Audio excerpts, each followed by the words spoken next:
It was a crisp Monday morning when Eva Johnson walked into the office.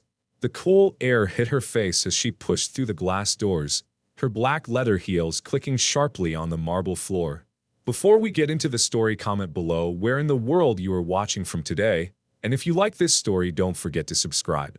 The office was quiet, peaceful, even, save for the hum of computers and the occasional rustle of papers. Eva was a seasoned manager in her early 40s, a woman who prided herself on being efficient and results-driven. To her, emotions and personal connections were distractions from the end goal, success. She walked past the rows of cubicles, nodding curtly at a few colleagues, her eyes scanning the environment with clinical precision. Everything had to be in order. It was a modern office, sleek and minimalist. But there was an undercurrent of tension in the air, unspoken, subtle, but palpable. It wasn't just the deadlines looming over everyone's heads. It was something else, something that no one ever spoke about.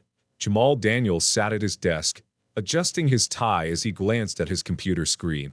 This was his first week in the marketing department, and everything about the office felt foreign to him.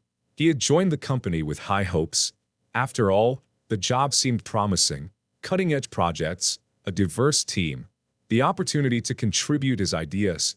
But as he looked around, Jamal couldn't help but notice the subtle distance people kept from him. The polite but hesitant smiles, the glances that quickly turned away when their eyes met. It was as if he didn't quite belong. He watched Eva from a distance. She had a reputation for being tough but fair, the kind of manager who got things done. But Jamal couldn't shake the feeling that there was more to her distance than just professionalism. As she passed by, she didn't acknowledge him. He couldn't help but wonder if it was because of his race, whether, in her eyes, he was just another diversity hire or something more. The office break room was a small, sunny corner tucked away from the rest of the open space. A few employees gathered there during the lunch hour, standing by the coffee machine or sitting at one of the tables, chatting idly. Jamal stepped into the room, hesitating at the door. He wasn't sure if he should join the conversation or just get his coffee and leave. As he filled his cup, he overheard a few colleagues laughing about something. One of them, a woman named Sarah, was telling a story about a crazy customer they had to deal with last week. "Honestly," Sarah said, "I just wanted to ask him if he was born in a zoo. Like, who talks like that?" The group chuckled, and Jamal smiled politely. But the joke had a familiar sting. He knew that kind of humor, the kind that played off stereotypes and assumptions hidden behind the guise of funny stories. He didn't laugh. He didn't feel like laughing. Instead, he set down his coffee, excused himself quietly, and returned to his desk. As he walked away, he noticed Eva standing near the kitchenette, eyes focused on her phone. She glanced up as he passed, but quickly turned her attention back to the screen. Jamal tried not to read too much into it. He didn't know her well enough yet to judge, but he couldn't help but feel an odd sense of isolation creeping in. The meeting room was long and sleek, with a glass wall on one side that offered a sweeping view of the city skyline. Around the table, the senior executives sat, a mix of men and women in their 40s and 50s, all dressed in sharp suits. Eva sat at the head of the table, her expression calm but focused, taking in every word from her colleagues. "All right, team," Eva said, her voice firm. "We need to boost our quarterly numbers. The marketing department is underperforming, and we don't have much time." The room was silent, each person flipping through reports or typing notes into laptops. Jamal sat quietly in the corner, feeling like an outsider even though he had been working there for nearly a week. He had some ideas, fresh, creative ideas, but he knew better than to speak up just yet. The room felt suffocating, a place where ambition clashed with expectation. "I think we should target younger demographics," one of the executives, a man named David, said. "Specifically, the 18 to 24 age group. They're the ones driving the trends now. Get the message out to them, and we'll see results." Eva nodded, but her attention seemed to drift slightly, as if she were already moving on to the next thing. Jamal, sitting quietly at the back, wondered how often voices like his were heard in these rooms. Was his voice even relevant to the conversation? Or was he just another cog in the machine, there to nod in agreement and take instructions? Later that day, Jamal was given his first project, a market research report for a new advertising campaign. He was excited. This was his chance to prove himself. But as he reviewed the materials, he realized there were gaps in the information. Important details were missing, and the research seemed outdated. Jamal couldn't ignore it. He made notes on the margins of the report, suggesting new approaches, asking for clarification on the data. He emailed the revised version to Eva, hoping she would appreciate the initiative. When she finally responded, her reply was short and to the point. "Let's meet to go over this tomorrow morning. Don't overcomplicate things." Jamal wasn't sure if that was a good thing or a bad thing. He wondered if his suggestions had been too bold. He didn't want to step on anyone's toes, especially Eva's. She was the manager. After all, he wasn't sure if he was overthinking things, but a feeling of unease lingered. The following day, as Jamal stood by the water cooler, he overheard a conversation between a couple of his colleagues, Sarah and Mark. "Have you noticed Jamal? He's always so serious," Sarah remarked, leaning against the counter. Mark laughed, taking a sip from his coffee. "Yeah, it's like he's trying way too hard. Not sure if he fits in here." Jamal stood frozen for a moment. His hand clenched around his water bottle, but he forced himself to stay calm. He hadn't expected them to talk about him so openly. He didn't say anything, but the words stung. Not sure if he fits in here. They were talking about him, about his demeanor, his presence, maybe even his race.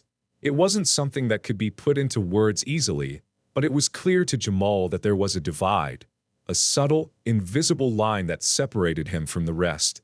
He couldn't be just another employee. He couldn't just fit in.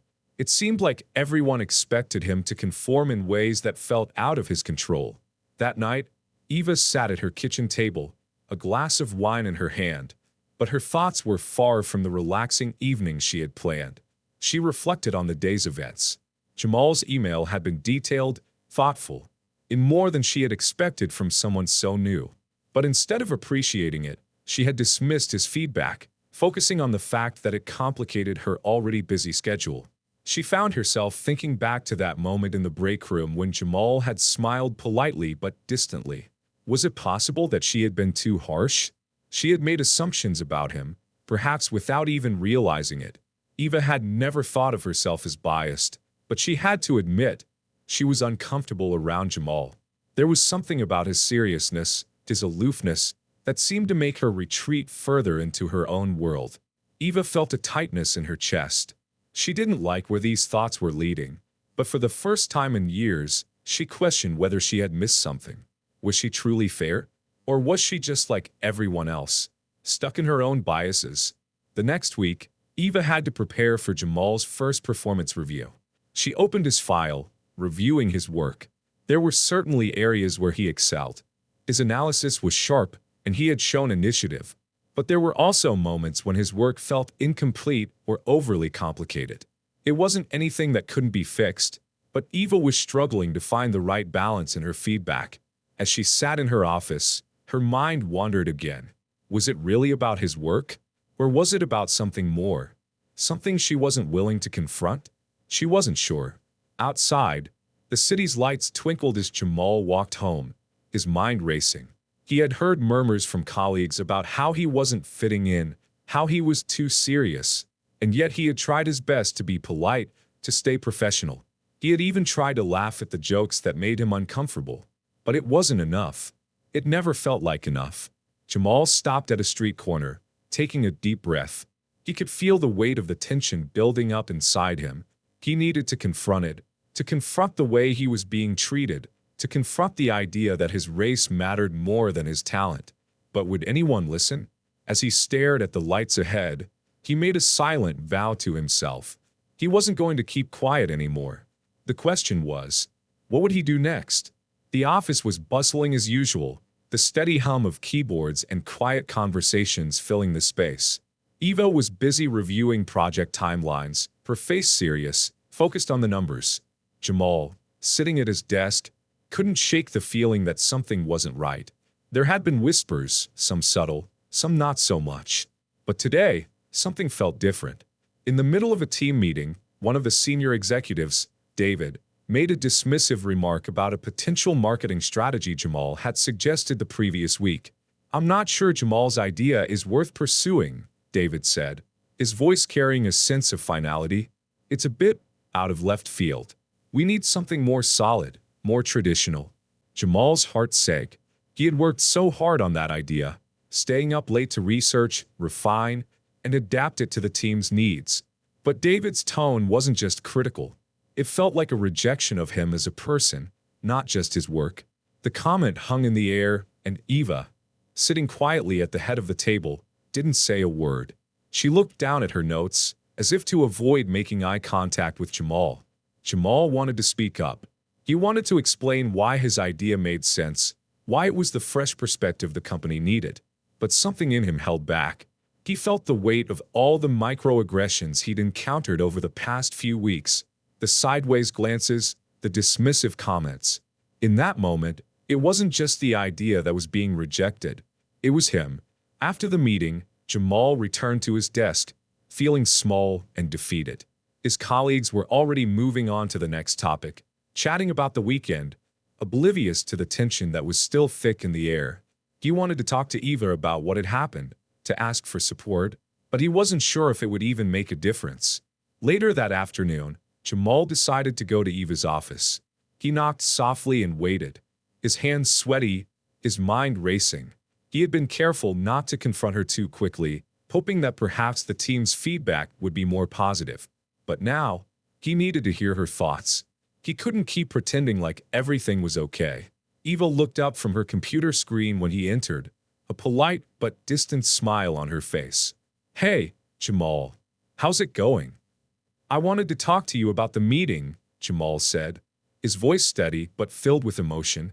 "David's comment about my idea, it was hurtful.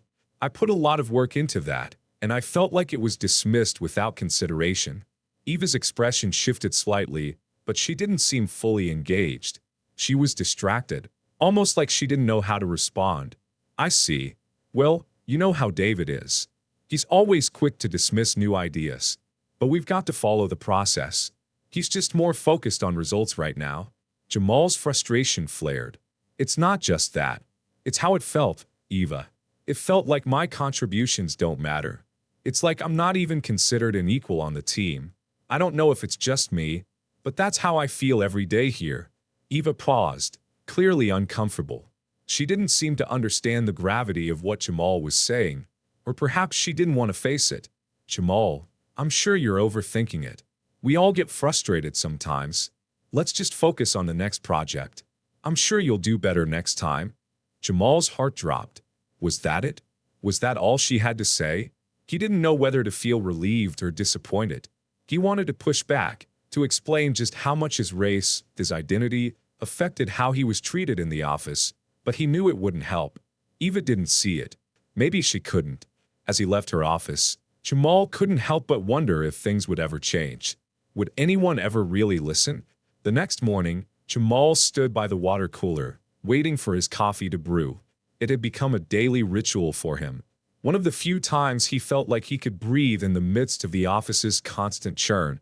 But today, as he sipped his coffee, he overheard something that made his blood run cold. "I don't know," Sarah's voice floated over to him. "Jamal's been acting all high and mighty lately. I mean, it's like he thinks he's better than us." Mark, always the one to laugh things off, joined in. "Yeah, he's so serious all the time. He's got this chip on his shoulder, like he's some kind of genius. Maybe he's just not cut out for this team."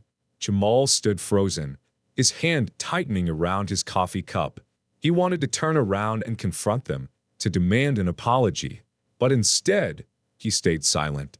He couldn't escape the feeling that no matter what he did, whether he was quiet, engaged, or simply himself, he would always be viewed through the lens of his race.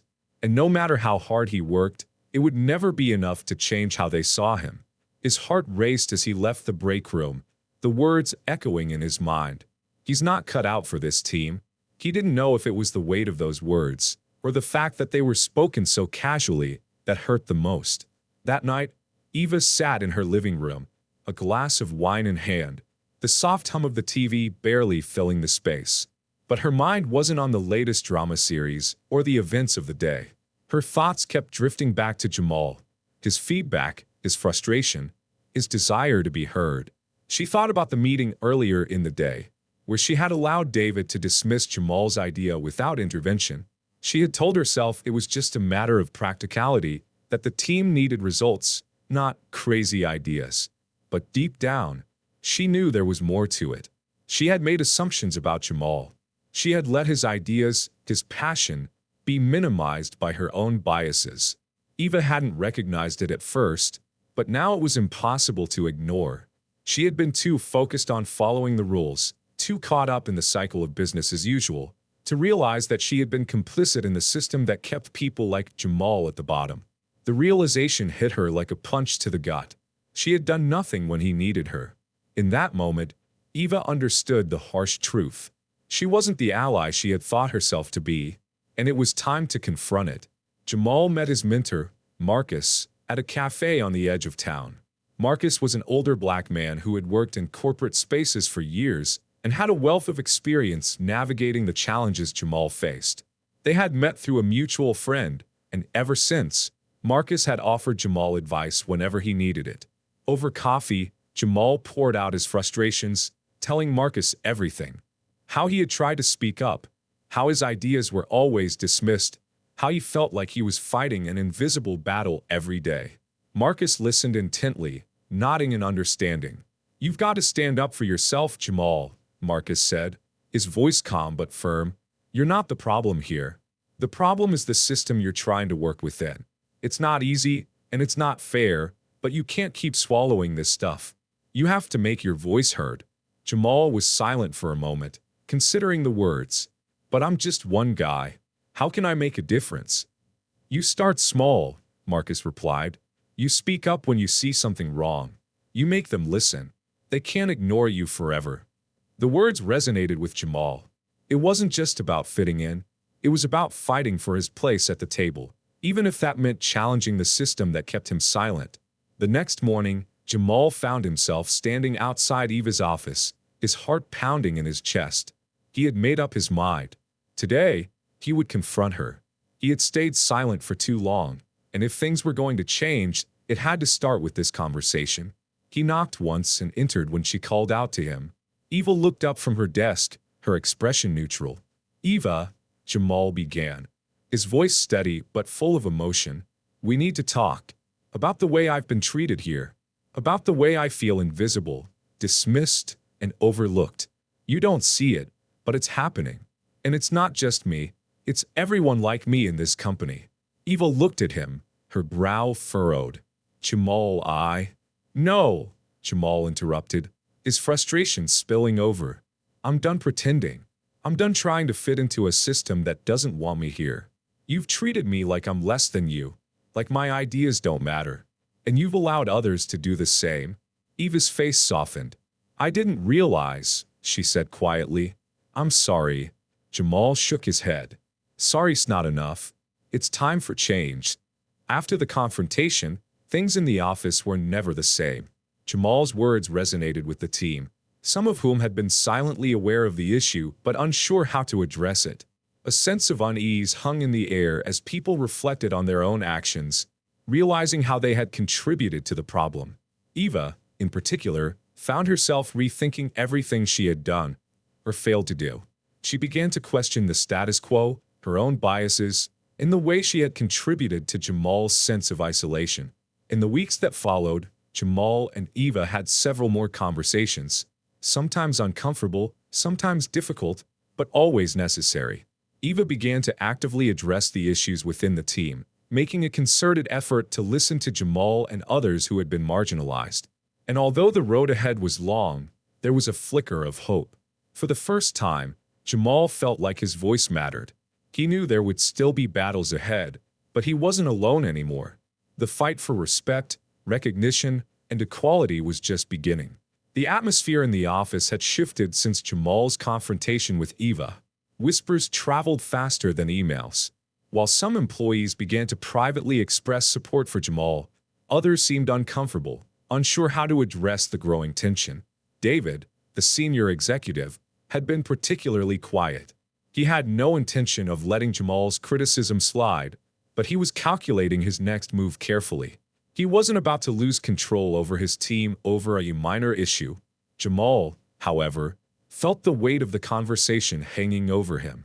He hadn't expected things to change overnight, but the reality of confronting the system had begun to sink in. He could feel a mixture of relief and anxiety. He was speaking up, but it wasn't without consequences. People were watching. He sat at his desk the next day, reviewing some emails when Sarah, who had been one of the voices overheard mocking him, came up to him. She hesitated for a moment before speaking. "Hey, Jamal, I just wanted to apologize for what I said before. I didn't think about how it might come across," she said quietly, almost in a whisper. Jamal looked up, his expression hard to read. "It's not just about words, Sarah. It's about the way things work around here. It's bigger than just one comment." Sarah nodded, clearly uncomfortable, and walked away. Jamal didn't know whether to be encouraged by her gesture or angry that it took this long to be addressed. His gaze lingered on her as she returned to her desk, realizing that her apology, though well-intentioned, was only the beginning. The real change needed to come from the top down. Later that evening, Eva sat at her desk, reviewing a report that Jamal had submitted, now with a more critical eye.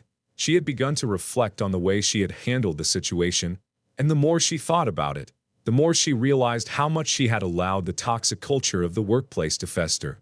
The problem wasn't just that Jamal had been treated unfairly, it was that she had been complicit in perpetuating it. She had avoided conflict, telling herself that it was just the way things were. But the more she looked at the data, the more she saw the pattern. The microaggressions, the dismissals, the way she had subtly let Jamal's ideas be overlooked, even when they were solid. Eva sighed and closed her laptop, staring out of her office window. She felt the weight of the choices she had made, and it wasn't the first time she had questioned whether she was the kind of leader she wanted to be. Eva's gaze fell on a framed photo of her and her colleagues at a team-building event from a few years back. They were all smiling, but now the image felt hollow to her. She picked up her phone, staring at it, wondering if Jamal would be open to another conversation. Was it too late to change things? The next weekend, Jamal met Marcus again, this time at a quiet park bench near the river. Marcus had been a steady source of guidance for Jamal throughout his career, but recently, Jamal hadn't been sure who to turn to. Now, though, he needed advice more than ever. "I confronted her, Marcus," Jamal began, his voice low. "Eva, I told her how I felt, how the system here works against me, but I don't know if it did anything." She apologized. "But it feels like I'm the one who has to keep fighting the system." Marcus listened attentively, nodding slowly. "You took a step, Jamal, but don't expect change overnight. This is a long fight, not one conversation, but you've planted the seed. You've given her something to think about, and if you stay true to yourself, you'll make a bigger impact than you think." Jamal ran a hand through his hair. "It feels like no matter what I do, I'll always be seen as the token guy, the one who's just there to fill a quota. I'm not sure how to get past that." Marcus chuckled softly. "It's hard, I know, but remember this. What you're doing is bigger than just you. If you fight for yourself, you're fighting for others, too. Change takes time, and it often feels like you're making no progress at all. But every time you speak up, you're breaking down a wall, no matter how small." Jamal nodded, feeling both reassured and burdened by the weight of the responsibility Marcus had placed on him. "It's not easy, but I guess nothing worth fighting forever is, right?" "Exactly," Marcus said, standing up and slapping Jamal's shoulder lightly. "You're not in this alone, and you don't have to have all the answers. Just keep moving forward. That's all we can do." The next day, Eva called a meeting with the senior executives to address the growing issues within the team. She could no longer ignore the truth that had been laid bare for her. The conversation with Jamal had been a wake-up call, and she couldn't continue operating as if nothing was wrong. As the meeting began, Eva cleared her throat, her eyes scanning the room. "There's something we need to discuss," she began, her voice firm but not without hesitation. "I've noticed a pattern in how we treat certain team members, and I can no longer ignore it. I'm speaking, of course, about the ways in which we've handled diversity and inclusion, or rather, how we haven't. The room went silent. A few of the executives exchanged uncomfortable glances. David shifted in his seat, clearly annoyed, but Eva was resolute. We've created a culture here that allows subtle biases to flourish, whether intentional or not, Eva continued. We've allowed certain voices to be marginalized. And I take full responsibility for not addressing this sooner. David's mouth opened, but he quickly closed it again, realizing that arguing wouldn't help his case in front of everyone. Eva was speaking the truth, and it was time for change. We need to reassess how we hire, how we communicate, and how we treat our colleagues, Eva said, her tone steady. We need real, measurable action. This is not just about diversity quotas. This is about respect. This is about equity. And I want to start by acknowledging Jamal and the way his ideas have been treated in the past. The room remained quiet, but there was a palpable shift. Eva had just declared the first official step toward transformation, and though she didn't know what the next move would look like, she was ready to make it. However, not everyone in the office was ready to embrace Eva's changes. As the days went on, a subtle divide began to form between those who supported the new direction and those who resented the pressure to address issues of diversity and inclusion. David, though outwardly silent, began to sow the seeds of resistance among certain staff members. He believed that Eva's focus on diversity was a distraction from what really mattered: profits, results, and maintaining the status quo. In private conversations, David subtly questioned the new initiatives. "We don't need to turn this into a social justice crusade," he said to a few colleagues. "We just need to get the job done. We're not here to make everyone feel good about themselves." Eva wasn't blind to the discontent. She overheard these comments and realized that her leadership was being tested in ways she hadn't anticipated. Not only did she need to support Jamal and others like him, but she had to navigate the pushback from those who felt threatened by change. The growing divide between the progressives and the traditionalists in the office started to surface. The tension in the air was palpable. Some employees, like Sarah and Mark, had started to voice their support for Jamal's ideas, while others, like David, quietly undermined her efforts. The workplace was at a crossroads, and there was no easy path forward. As the weeks passed, Jamal continued to push forward, speaking up in meetings, offering ideas, and advocating for his colleagues. He had started to see the subtle changes in the way people treated him. More respect, more attention. His voice was starting to matter, and that was something he hadn't experienced since joining the company. But Jamal also realized that this wasn't just about him anymore. It wasn't just about getting his ideas heard.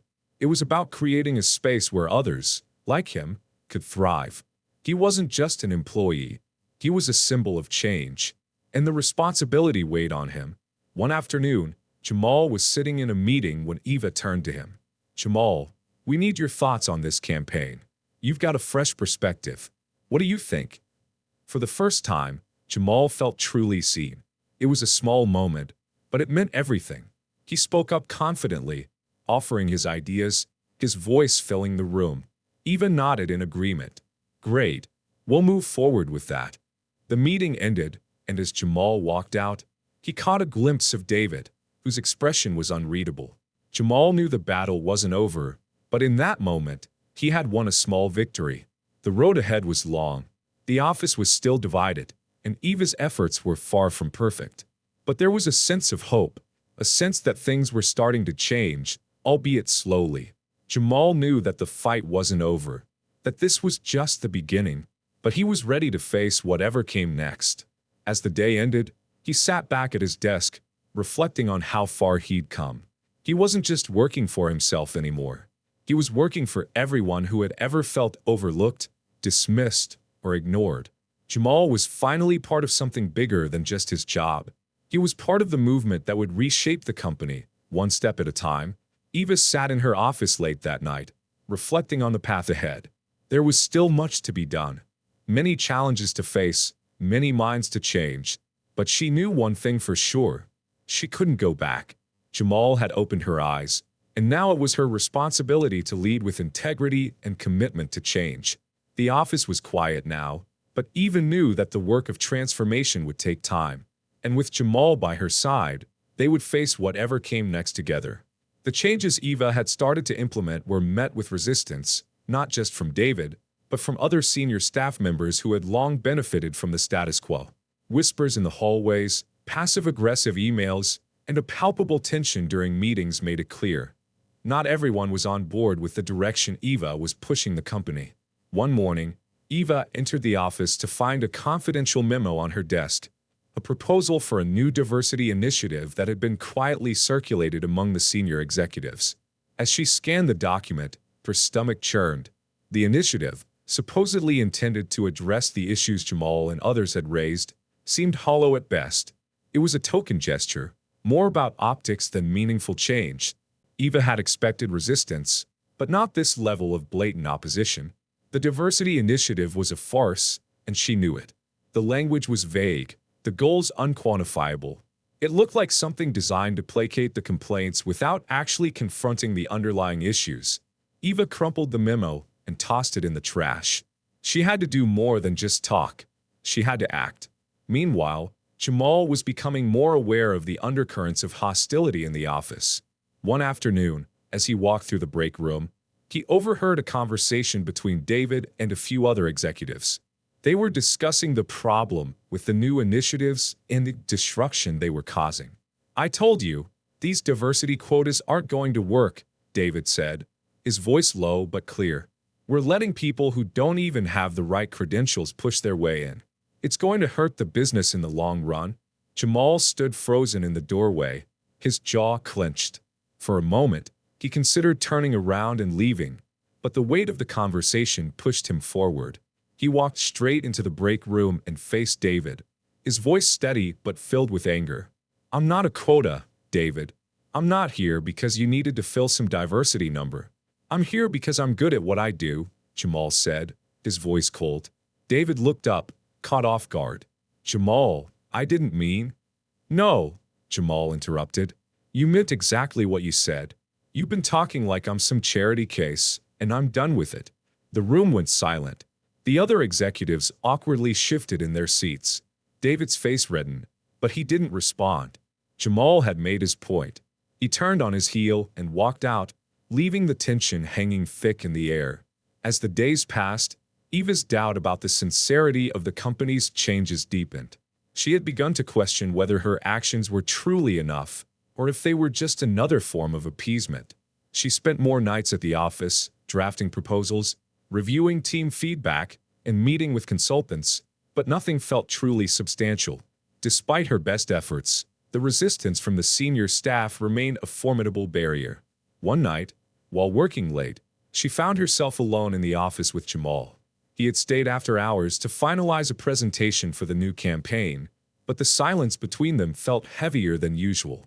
"Eva," Jamal said, breaking the silence, "are you sure this is enough? I mean, are we really making progress, or are we just pretending to?" Eva looked at him, her face reflecting the exhaustion and frustration she felt. She wasn't used to feeling uncertain about her leadership, but she couldn't deny the growing sense that the company wasn't ready to change, not in the way she had hoped. "I don't know, Jamal. I want to believe we can make a difference, but sometimes it feels like I'm fighting an uphill battle," Eva admitted. Jamal nodded. "It's not just about policies or programs, Eva. It's about the culture, the attitudes that we all carry around with us. Change doesn't happen just because we put out a memo or host a diversity training. It has to come from the top down, from you, from all of us." Eva stared at the floor, deep in thought. The weight of Jamal's words was sinking in. She couldn't continue to dance around the problem. It was time to confront it head-on. A week later, Eva called a meeting with the senior leadership team to address the growing divisions within the office. The conflict had reached a boiling point, and she could no longer ignore it. As the room filled with executives, including David, Eva took a deep breath. She could feel the eyes on her, the weight of the decision ahead. This meeting would determine whether she would have the courage to follow through with her vision, or whether she would buckle under pressure.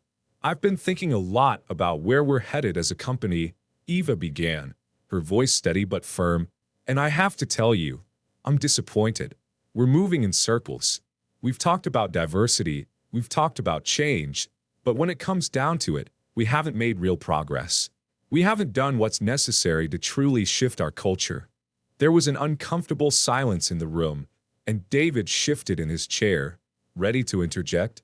Eva raised a hand to stop him. You want to know the truth? Eva continued. The company is still stuck in its old ways. We keep talking about innovation and growth, but if we don't change the way we treat each other, if we don't start leading with empathy and respect, nothing is going to change. David couldn't hold back anymore. He leaned forward, his voice sharp. This is about business, Eva. We can't afford to waste time on social experiments. We have a bottom line to protect. Eva didn't flinch. And I'm telling you, David, that if we don't start treating everyone fairly, if we don't truly value diversity, then we're going to lose more than just a few employees. We're going to lose the trust of the entire market. People are watching us. David's face twisted in anger, but he said nothing. He knew that Eva was right, but he also knew that this kind of change would come at a cost. I'm going to take this to the board, Eva said, her voice quiet but resolute. We could either make real changes, or we risk losing everything we've built. And I'm not going to stand by and watch that happen. She stood, her decision made. The tension in the room was thick, and though no one spoke, the shift had been made. Eva had taken a stand. Now it was time for the board to decide whether they would support her. Jamal's role in the company had begun to shift in ways he hadn't expected. He was no longer just an employee who had been overlooked. He was now seen as a leader, someone who had the courage to speak out and demand change. One morning, as he walked into the office, Sarah approached him, her expression earnest. Jamal, she said quietly, I just wanted to thank you for speaking up the other day. I know it's not easy, but I think you've made a real impact. I've been talking to some of the others and, well, things are starting to change. People are starting to listen. Jamal was taken aback, not used to receiving support like this. He had expected some resistance, but he hadn't anticipated that his words would inspire others to take action as well. I'm glad to hear that, Jamal said, smiling slightly. But it's not enough. We need more than just talk. We need change, real change. Sarah nodded. And we're going to keep pushing for it. Jamal walked to his desk, his thoughts swirling. The fight was far from over, but for the first time, he felt like the tide might actually be turning. The resistance was still strong, but the seeds of change were growing. Later that week, Eva received a call from the board of directors. They wanted to discuss her proposal. She felt a mix of nervousness and anticipation as she prepared for the call, knowing that this conversation would determine the direction of the company. When the call finally came, Eva's heart raced. She presented her case clearly and passionately, outlining the need for systemic change and a more inclusive work culture. She didn't sugarcoat the issues. She spoke truthfully about the struggles they faced, but she also spoke about the opportunity, an opportunity to lead the industry, to become a beacon of what real diversity and inclusion could look like. The board listened quietly, some members nodding, others remaining silent. Finally, the chairperson spoke. Eva, we hear you, and we agree. It's time for us to change, but this won't be easy. There are risks involved, and we'll have to make some difficult decisions. But we support you. You have our backing. Eva exhaled, feeling a sense of relief wash over her. The road ahead would still be difficult, but for the first time, she felt like she had the support she needed to truly lead the change. As word spread that the board had approved Eva's proposal, the office atmosphere became more charged. Employees who had once been passive were now more vocal in their support for change. Those who had opposed it, however, grew more hostile, finding ways to undermine Eva's leadership and Jamal's influence. David, still angry at what he saw as an unnecessary shift in priorities, began making subtle moves to challenge Eva's authority. The battle lines had been drawn. In the quiet of her office, Eva sat back in her chair, looking out over the city. The challenges ahead were daunting. The resistance was real, but there was no turning back now. Jamal, Sarah, and the others had stood with her, and now she had to stand with them. She picked up the phone, dialing Jamal's number. We did it, she said, her voice steady but filled with emotion. But it's just the beginning. Jamal's voice was calm but resolute. I know, but we're in this together now. The office was on edge. With the board's backing, Eva had begun to roll out a new set of initiatives, mandatory diversity training, a review of the company's hiring practices, and the introduction of more equitable leadership structures. But the change had not been smooth. David had quickly mobilized those who were loyal to him, and the resistance was growing louder. It was no longer just whispers and passive-aggressive comments. Now, there were open challenges in meetings. David began to hold private meetings with key stakeholders, subtly encouraging them to question Eva's judgment, her ability to lead, and the costs of her new direction. One afternoon, Eva was preparing a presentation for a major client when she overheard David speaking with Sarah in the hallway. They were discussing a recent project proposal, but the tone of their conversation was far from professional. "You know, Sarah, I'm all for diversity, but when it starts affecting the bottom line, that's when I draw the line," David said, his voice low but sharp. "Eva's plan may look good on paper, but it's going to hurt us in the long run." Eva, standing just around the corner, caught enough of the conversation to know that David was undermining her. It wasn't just about the business, it was about power. David didn't want to lose control, and he was using every opportunity to plant seeds of doubt in the minds of the rest of the team. Eva didn't confront him right then. Instead, she returned to her desk, her thoughts racing. This was no longer just about diversity. It was a battle for the soul of the company. Jamal, increasingly confident, had been asked to speak at a few company-wide meetings. His candid feedback, once brushed aside, was now being sought after by others. He became the go-to voice for anyone who had questions about the new initiatives or wanted guidance on how to navigate the shifting office dynamics. One afternoon, as he sat with a small group of employees in the break room, Jamal was struck by the difference in attitude. More and more people were willing to voice their support for him, and the changes Eva was championing. Jamal, Mark, one of the junior employees, said hesitantly, "I've been with the company for 5 years, and I've never seen anyone speak so honestly about these issues. I've been quiet because I didn't think I had a voice, but hearing you, it's like you gave us all permission to speak up." Jamal smiled, but his expression was serious. "It's not just about permission. It's about creating a space where we all feel like we belong, where we can all speak up and be heard. It's not easy, but it's necessary." At that moment, Jamal realized just how much his voice mattered. It wasn't just about his personal success. It was about creating a movement within the company that could transcend the toxic culture that had dominated for so long. The simmering tension came to a head in a high-stakes executive meeting. Eva had called a special session to review the company's new diversity initiatives, but she was prepared for a fight. She knew David wouldn't back down easily, and she had no intention of letting him continue to sabotage her efforts. The meeting was tense from the start. As Eva outlined the next steps in the diversity push, David interrupted. "Eva, I think we need to slow down," he said, his tone mocking. "This is all moving a little too fast. Are you sure we're ready to make these kinds of changes? I'm just not convinced that this is the right move for the company." Eva met his gaze directly, unflinching. "David, we've been talking about this for months. We've been collecting feedback from employees. We've been working on this for years. You can't keep hiding behind your doubts. The company needs this change, whether you like it or not." David glared at her, but he said nothing more. The tension was palpable, but Eva had drawn a clear line in the sand. The room was silent, as everyone waited to see what would happen next. "We will continue with these initiatives," Eva added firmly, "and we will make sure they're implemented effectively. There's no turning back now." There was a long pause. Eva could feel the weight of her decision settling over the room. No one spoke, but she knew that this was the moment that would define her leadership. She had chosen to fight, and she had to be ready for whatever came next. The next day, an anonymous email was sent to the entire company. It was a scathing critique of the new diversity initiatives, criticizing everything from the cost of the training programs to the company's unwarranted focus on inclusivity. The email subtly cast doubt on Eva's leadership, questioning whether her push for diversity was harming the company's bottom line.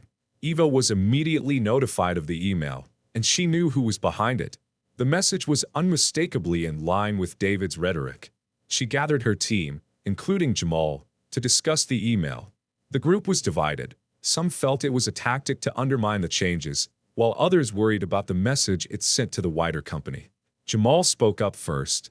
"This is exactly what I've been talking about. People are scared. They're scared of the unknown, scared of change. But we can't let this stop us. We have to stand firm. We've already come this far." Eva nodded, determined. "This is just one more test. If we back down now, we'll never be able to create the kind of culture we're aiming for. We have to stay the course. We have the board's support. We have the employees who believe in what we're doing. That's what matters." The anonymous email wasn't the only form of resistance. David began rallying support from senior staff who had been hesitant about the changes. They began to subtly question the diversity initiatives in private conversations with clients, making it clear that they did not fully support the direction Eva was taking. The first major casualty of this campaign was a crucial client contract. The client, influenced by the mixed messages they had received, decided to take their business elsewhere. It was a blow to the company, but especially to Eva's credibility. As the news spread through the office, the tension reached a new high. Employees who had been quietly supportive of Eva's changes began to question whether the company could truly balance diversity with profitability. There was a real fear that the fight for inclusivity might ultimately cost the company its success.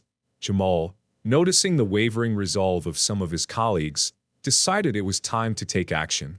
He reached out to a few trusted employees and called a meeting. "We can't afford to be silent," Jamal told them. "People are starting to doubt whether these changes are worth it, but we know better. If we stay quiet now, if we let this momentum slip away, we lose everything. We need to remind everyone why this is important." Eva, determined to regain control, called a strategy session with her closest allies. She knew that if she couldn't turn the tide soon, she risked losing her position as CEO. "We need a plan," she said, looking around the table. "We can't let them divide us. If we're going to win this, we have to bring the employees together, get them on our side. We can't let David's fear-mongering take hold." Jamal spoke up. "It's time to take this to the people. We need to show them the positive impact of what we're doing. Let's organize town hall meetings, open forums, and make sure everyone has a voice. The employees need to know that we're in this together." Eva agreed. "We need to put a face on this movement. Let people know that it's not just about diversity numbers or quotas. It's about building a stronger, more inclusive workplace for everyone." The group brainstormed ideas, community-building events, transparency in the decision-making process, and finding ways to showcase the real successes of their diversity initiatives. It was a tough battle, but Eva was no longer willing to back down. She knew the road ahead would be filled with challenges, but she also knew that change was inevitable, and it was up to her to lead the charge. As the preparations for the town hall meetings and new initiatives began, there was a brief moment of calm. Eva, exhausted from the constant pressure, took a moment to herself in her office. She stared out of the window, reflecting on how far she had come and how much farther she still needed to go. Her phone buzzed. It was a text from Jamal. "We're in this together. Let's keep pushing." Eva smiled to herself. Jamal's unwavering support had been the anchor she needed throughout this struggle. She wasn't alone anymore. The next morning, Eva stood in front of the team, ready to announce the upcoming company-wide meetings. She knew that this would be a critical moment. If they didn't get the message right, if they didn't gain the support of the wider company, the battle would be lost. "We're about to take our biggest step yet," Eva said, addressing the employees. "We're going to fight for the future of this company, one where everyone belongs. And I'm asking all of you to join me." The office buzzed with anticipation as Eva and Jamal prepared for the upcoming town hall meetings. The goal was clear: galvanize the workforce, address concerns head-on, and secure the support of the majority to counter the mounting opposition. The stakes had never been higher. Eva walked through the hallway, her mind racing. She'd spent sleepless nights drafting her speech, ensuring that it addressed the core issues while also presenting a vision for the future, one where diversity wasn't just a buzzword but a central tenet of the company's success. Jamal, standing by the coffee machine, was talking to a group of employees. Their conversation was quiet but earnest, as employees expressed their concerns about the recent changes.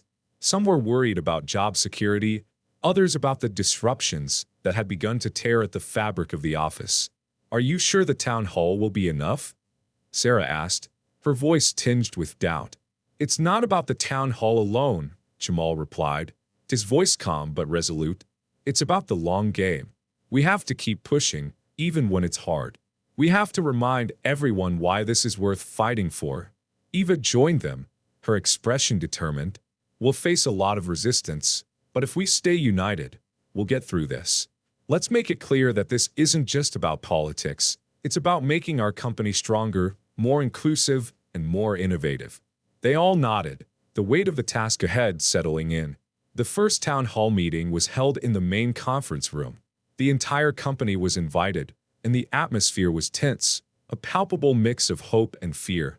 People filled the room, their eyes watching Eva intently as she stepped up to the podium. Jamal, sitting near the front, could feel the collective breath of the room being held. Everyone was waiting for Eva's next move. Eva opened the meeting with a brief but powerful statement. This company was built on a vision of progress, of innovation, of challenging the status quo. But we've hit a wall, and we can no longer ignore the fact that there are voices missing from the conversation. She paused, letting the words sink in. I'm not here to apologize for making changes. I'm here to make it clear that these changes are necessary. Our future depends on a workplace that values everyone, regardless of their race, gender, or background. We're not just ticking boxes. We're building a culture of respect, fairness, and opportunity. The room was silent, save for the soft murmur of some employees shifting in their seats. But as Eva continued, her words grew more confident. We've already seen the impact these changes can have. We've seen how diverse teams can create better, more innovative solutions. But this is just the beginning. We need everyone to join us in making this company a place where everyone feels like they belong. Eva looked out at the crowd, trying to gauge their reaction. Some faces were still skeptical, while others were visibly moved. Suddenly, David stood up in the back of the room, his voice cutting through the silence. Eva, with all due respect, these ideas are well and good in theory, but what about the reality? What about our clients, our bottom line? We can't afford to waste time on social experiments. There was an audible gasp from the crowd. The challenge was clear. David was taking his opposition public, and he wasn't backing down. Eva's gaze hardened. This isn't about social experiments, David. This is about the survival of the company. And if you think that ignoring the need for diversity will help us succeed, then you're mistaken. The tension in the room skyrocketed. Employees exchanged nervous glances, unsure of how to respond. Jamal could feel the division widening, but he knew this was the moment that would determine the future. He stood up, his voice clear and steady. David, Jamal said, his words sharp but measured, you may be concerned about the bottom line, but you're forgetting something. Change isn't easy, but it's necessary. The companies that thrive in the future will be the ones that adapt, that recognize the value of diversity, not just in hiring but in the way we think, the way we create, and the way we lead. Eva gave Jamal a brief nod, a silent gesture of appreciation for his support. The room was still divided, but Jamal's words had shifted the atmosphere. A small wave of applause rippled through the crowd. In the days following the town hall, the opposition grew more organized. David and his allies began to rally their supporters, holding private meetings where they discussed ways to challenge Eva's leadership. An anonymous survey was circulated among the employees, asking whether they supported the diversity initiatives or felt that the company was losing its focus. The survey was heavily skewed, with leading questions designed to sow doubt about Eva's ability to lead the company forward.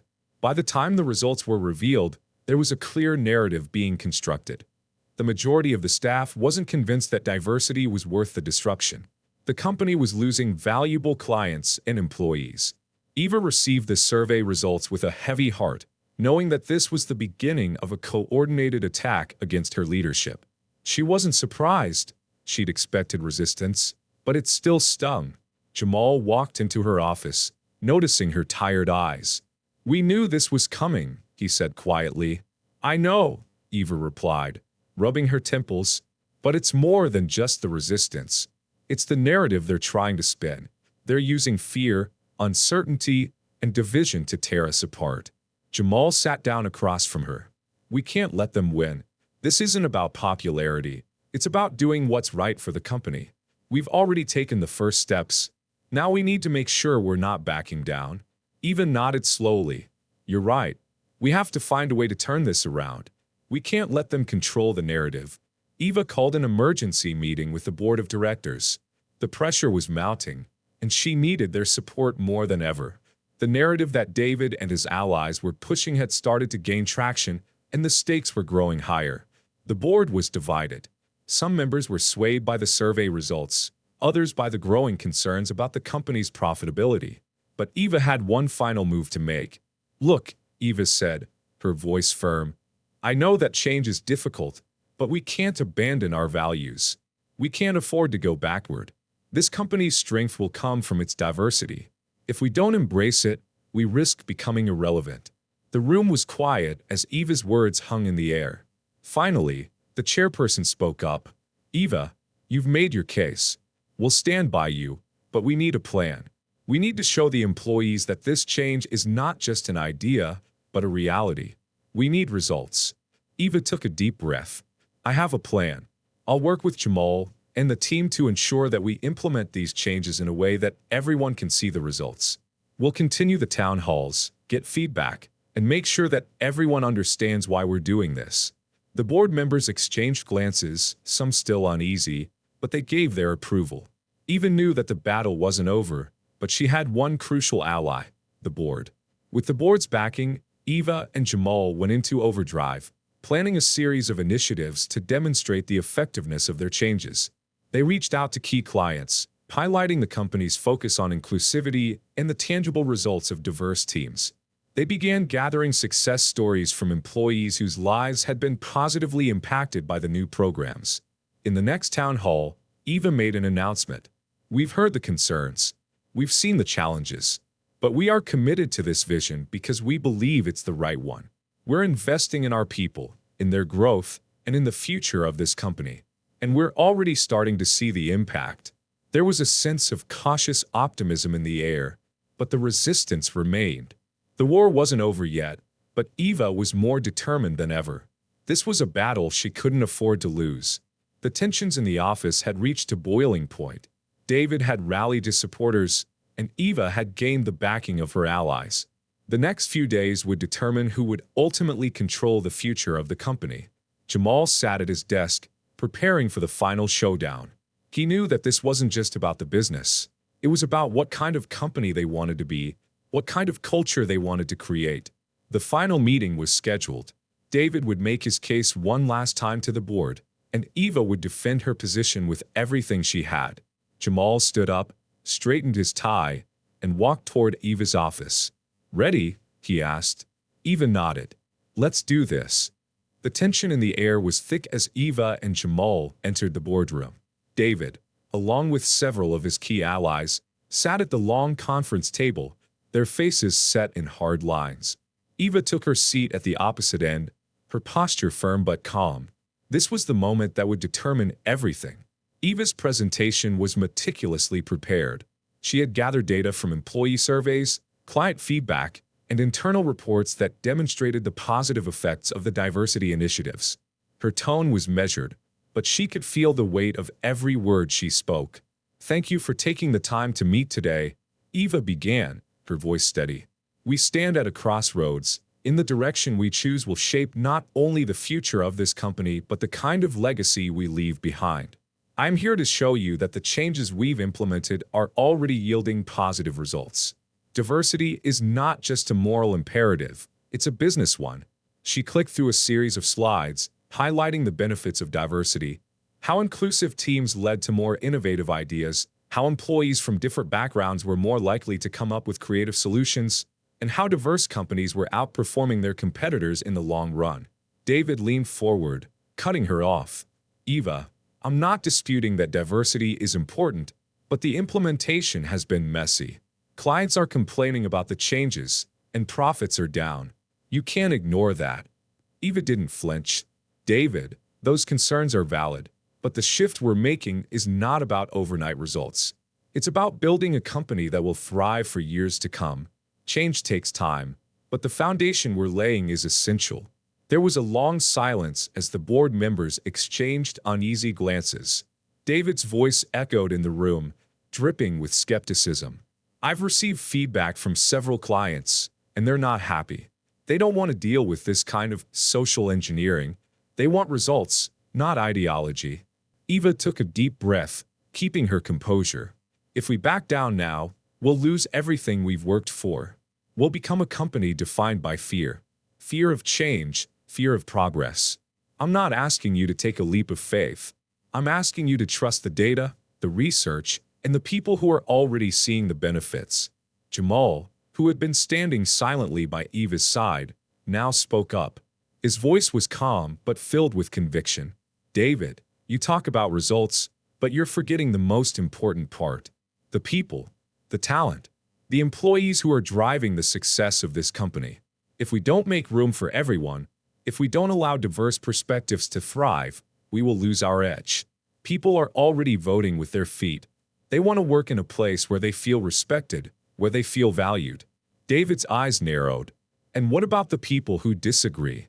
The people who think this company is heading in the wrong direction? Jamal met his gaze with equal intensity.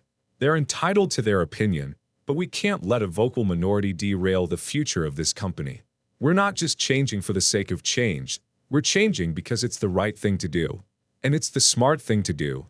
Eva, sensing the moment was critical, concluded, this is not just about internal politics. This is about the future of this company. The board has a choice. Do we stand by our values, our commitment to progress, or do we give in to fear? The room was silent as the board members weighed the options. For the first time, the tension between Eva and David seemed to shift. The stalemate had been broken. Finally, the chairperson of the board spoke up. We'll take a vote, he said, his voice firm, but let it be known. This decision will shape the direction of the company for years to come. The boardroom was still and heavy with anticipation. One by one, each board member cast their vote. Eva and Jamal sat in silence, waiting for the results. There was a long pause before the chairperson finally called the results. The vote is tied, he said. 5 in favor of continuing the diversity initiatives, 5 against. The tiebreaker falls to the chair. The room was on edge, the outcome hanging in the balance. I've heard both sides of this argument, the chairperson continued. But ultimately, I believe the company's future lies in embracing the changes Eva has proposed. The world is changing, and if we want to remain relevant, we must evolve with it. The vote passes in favor of continuing with the diversity initiatives. A collective sigh of relief rippled through Eva's supporters, while David's face darkened. He shot a final, defiant look at Eva before rising from his seat and storming out of the room. Eva's heart raced, but there was a sense of triumph in the air. She had won, not just the vote, but the future of the company. The decision had been made, but the aftermath was immediate. David, furious at the outcome, began to make plans to leave the company, taking several senior employees with him. Rumors spread like wildfire, and many employees were unsure of what would come next. The tension in the office was palpable, with some openly supporting Eva's leadership, while others quietly sided with David. Eva and Jamal met in her office to discuss the next steps. They knew that the real work was just beginning. We need to move fast, Jamal said, leaning forward. We've won the vote, but we need to make sure we don't lose more clients and employees. We have to show people that this change is not just about policy, it's about culture. We need to make it real.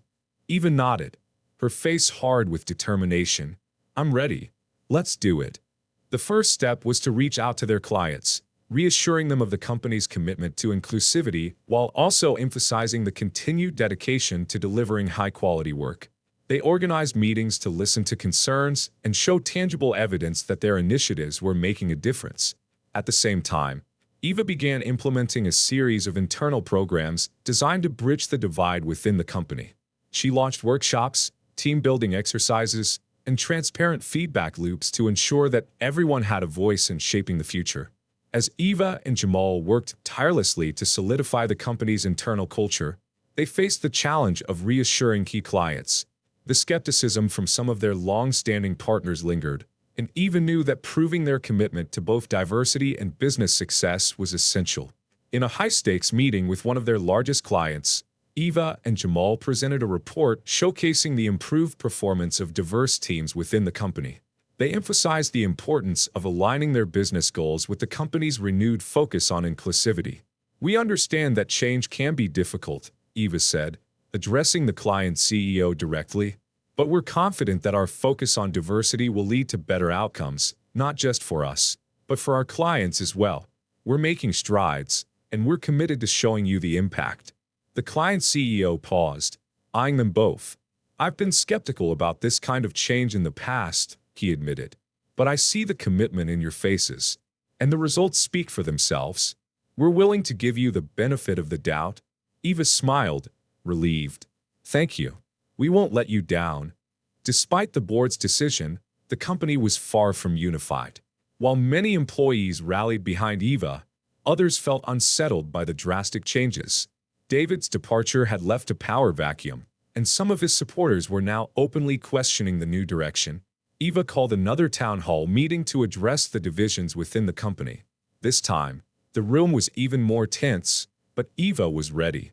"I know that this hasn't been easy," she began, her voice steady. "We've made difficult decisions, and not everyone agrees with them. But I want to remind you all that we're in this together. The future of this company depends on each and every one of us. We can't succeed if we're divided." Jamal stood beside her, offering his support. "Change is hard, but it's necessary, and we're all in this together. The company's success depends on us working as one, on embracing each other's differences and building something better." There was a pause as employees looked around at one another. Slowly, the room began to soften, and some of the employees who had been skeptical began to nod in agreement. Eva's voice broke through the silence. "We're not perfect, but we're committed to this vision, and we're not turning back." As the dust settled, the company began to move forward. The leadership transition had been bumpy, but Eva's resolve was stronger than ever. She had won not just the battle, but the war for the company's future. Jamal was by her side, and together they worked to create an environment where diversity and inclusion were no longer just goals, but embedded in the company's DNA. Eva looked out over the office one final time before heading home for the day. She felt exhausted, but for the first time in a long while, she felt hopeful. She had fought for what she believed in, and she had made a difference. The company had been tested, but in the end, it had emerged stronger, more unified, more inclusive, and more resilient.